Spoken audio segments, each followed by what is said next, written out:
aí, meus bidos de aço, e aí, meus super bidos.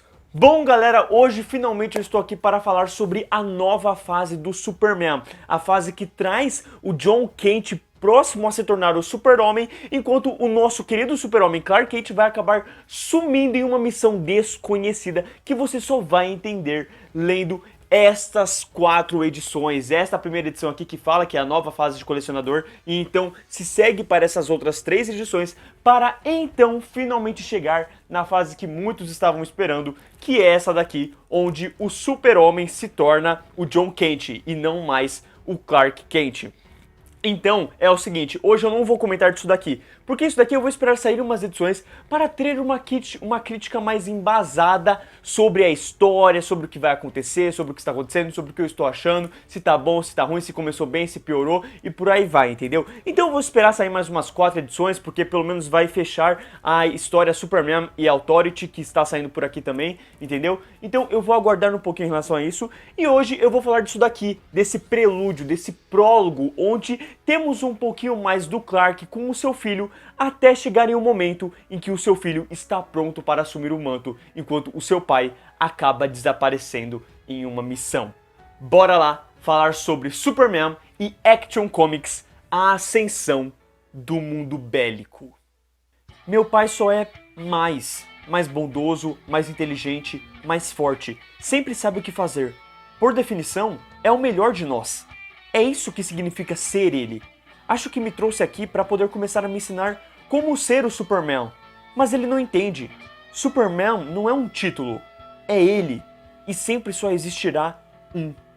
Bom, como está descrito no título, o que temos aqui é o início da fase que está chegando às bancas e trará tanto o John se descobrindo como herói e pessoa, enquanto o seu pai fica aprisionado no mundo bélico. O interessante é que ela se conecta bastante com o primeiro volume do estado futuro do Superman, que traz o John se tornando herói em um futuro distante e o Clark já preso no mundo bélico. Então, estes volumes do Superman mesmo são excelentes para continuar, explica muito bem, mesmo que resumidamente, o que rolou com o Jonathan Kent do nada para passar de criança para jovem adulto, servindo de continuação, ou não, para estado futuro. Enquanto as histórias do presente se apresentam uma história anterior àquela que veríamos com Clark em estado futuro. O que me deixa bem feliz é que quem esteve por trás de todas as histórias até aqui e vai continuar na parte do mundo bélico é o mesmo homem, Philip Kennedy Johnson. Ele escreve aventuras bem legais para trabalhar a superfamília e o problema que vai acabar dividindo no Clark lidar com o mundo bélico enquanto o John assume o manto. Querendo ou não, as melhores partes acabam sendo exatamente as que focam na amizade, na paternidade entre um pai e o seu filho. A maneira como Clark quer proteger o seu filho, ao mesmo tempo que se sente mal por ter perdido o seu crescimento, e até o jeito que um entrosa com o outro, é realmente muito bonito. Sendo assim, na fase do Superman, acompanhamos um problema alienígena que vai ajudar o John a desenvolver independência e liderança própria, o que vai prosseguir para quando ele precisar assumir o manto de seu pai. E na fase da Action Comics, acompanhamos o início da ascensão do mundo bélico, que é simplesmente maneira demais. A forma como chegam tais serviçais do novo líder do mundo bélico, o que isso causa na Terra, a falta de noção do que está acontecendo por parte da superfamília, enquanto se inicia uma rixa diplomática e aterrorizante entre o governo dos Estados Unidos e a Atlântida, levando até a uma discussão com a Liga da Justiça, além do Clark precisando tomar medidas extremas, é demais! Mas infelizmente, nem tudo são flores. A ascensão do mundo bélico é dividida em 2 partes para você dar a atenção. Uma é esta que eu acabei de falar envolvendo a superfamília, e a outra envolve o casal Apollo e Meia-Noite, mais precisamente focado no Meia-Noite. E bom, essas histórias escritas pelo Beck Cloonan e o Michael Conrad são pouco envolventes. Ao final dos volumes do Superman, elas chegam a dar uma canseira, um sono, e em pouco esclarecem por que estão ali. Parece mais uma jornada aleatória dos heróis que participam, podendo fazer parte até do multiverso como um todo, do que algo relacionado ao nome Superman. Em nenhum momento eu me importei com os personagens, com o que estava acontecendo, com as revelações. Eu só queria acabar logo porque eu tinha gastado pelo volume como um todo. Acredito que eu só teria um pico de satisfação se eu encontrar algum destes personagens na saga que o Clark vai se encontrar futuramente. Pois, no geral, parece um episódio filler que, ao chegar em tal episódio, me vem imediatamente a vontade de pulá-lo para o próximo, porque ele não vai agregar em nada para mim, emocionalmente, e nem para a história que eu estou mais interessado.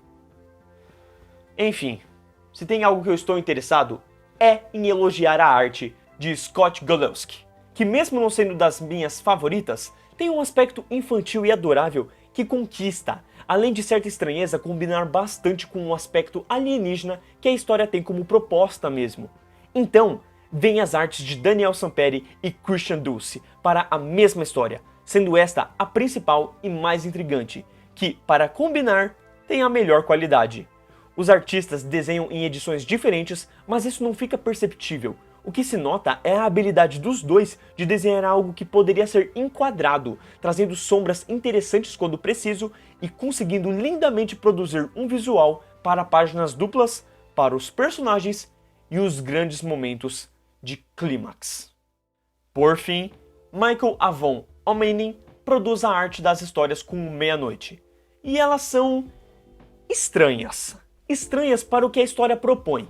Ela combina com o fato de trazer alguém do futuro, de parecer uma distopia a ser resolvida, de ter bastante tecnologia, mas ela não conecta por ter um aroma muito fofo, muito desenho animado, que combinaria bem mais com uma história do Porco-Aranha do que com uma missão sombria a ser resolvida como esta, que tem uma pegada à la Blade Runner.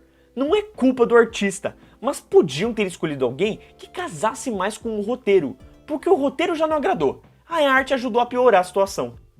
Sobre os encadernados, eu não tenho muito a reclamar deles. Eles trazem uma história fechada, trazem basicamente uma capa no começo da edição e então a história, e por assim vai se seguindo nas outras edições como um todo.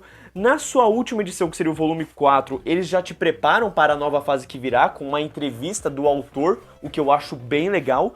E, logicamente, em pequenos e raros momentos apresentam algum risco gráfico ou algum erro de gramática, mas foi tão pouco e tão mínimo, e eu estava em tantos momentos assim, sabe, na leitura, imerso, que eu praticamente não notei, praticamente eu não senti a necessidade de ter que marcar, como eu já fiz com algumas outras edições mensais da Panini. Aqui no Superman, pelo menos, está tudo um editorial bem feito, né? Parece que eles estão realmente cuidando do produto, eles estão se importando com essa história envolvendo o Superman. E eu gostei muito do resultado que eu vi aqui nesses 4 volumes, que são bem cuidadinhos, bem normais e valem o preço que você paga por eles. Lógico que a gente não precisava dessa capa com verniz localizado, mas enfim, né? É sempre bom ter um produto de qualidade e saber que a gente está pagando e que está valendo a pena. Pelo menos eu não tive problema. Concluindo, nestes 4 volumes tem 2 histórias que se concluem e uma única, sendo esta a mais interessante e bem escrita, que não termina e se conecta com a nova fase que Philip seguirá com Clark Kent, enquanto Tom Taylor vai assumir a nova fase com o John Kent. É um prelúdio que pode não ser necessário para a nova fase, mas claramente agrega para que você entenda o que vai acontecer ou se envolva mais com a jornada de crescimento que o filho do Superman está tendo como herói. Bom, galera, era isso que eu tinha para dizer sobre os 4 primeiros volumes, né, dessa nova fase envolvendo o Superman, que vai trazer o John Kent para assumir o manto de Superman, que vai trazer o Clark Kent numa batalha aí maluca dentro do mundo bélico que eu ouvi ser bem elogiada, parece que ela é algo que pelo menos vai valer a pena você acompanhar, por mais que a história do John Kent eu já vi que deu uma dividida entre o público depois que ele se assumiu bissexual. Eu acredito que não tenha sido nem pelo fato dele ter se assumido bissexual, e sim pela qualidade do roteiro mesmo, que aparentemente não foi tão bom quanto o roteiro do Asa Noturna, por exemplo, que, né, é o Tom Taylor. Tom Taylor tanto tá escrevendo Asa Noturna quanto o Superman. Mas enfim, eu não quero falar muito agora porque eu quero tirar as minhas próprias conclusões quando eu ler. O que eu posso dizer é que sim, esses 4 volumes valem muito a pena como um prelúdio, como um prólogo, né, como algo para você ler antes de começar essa nova fase que realmente vai trazer o John Kent como Superman, Porém, as histórias com Meia-Noite e Apollo são difíceis, são desinteressantes. Cara, toda hora que eu chegava nelas, basicamente me atrasava com a leitura do Superman. Foi por conta delas que eu demorei tanto pra terminar essa parada aqui pra comentar com vocês, entendeu? Mas pelo menos quando acabou eu falei, nossa, graças a Deus, o resto agora da fase do Superman não vai ter essa bosta. Vai ser só Superman e eu espero que pelo menos valha a pena. Se você está acompanhando a nova fase do Superman, deixe nos comentários aí o que você tá achando, o que você tá gostando, se você já leu este quinto volume aqui, né? Você vê que, ó, eu nem abri ele, porque eu vou realmente esperar sair mais pra colecionar e já ler tudo de uma vez. Porque eu gosto bastante dessa sensação, né, de não ter que ficar esperando por mês. Tem algumas que eu realmente não aguento, mas Superman eu vou conseguir dar uma segurada. E aí eu quero saber o que vocês acham, o que vocês concordam e discordam dos pontos que eu comentei aqui sobre a fase do Superman antes de começar essa daqui. E o que vocês já estão achando, caso vocês já tenham lido essa daqui. Eu quero muito saber pra gente poder discutir e falar mais sobre esse herói do amanhã que pelo menos nos quadrinhos tem atenção, porque nos cinemas tá difícil. Muito obrigado por assistir o vídeo até aqui. Valeu. Falou.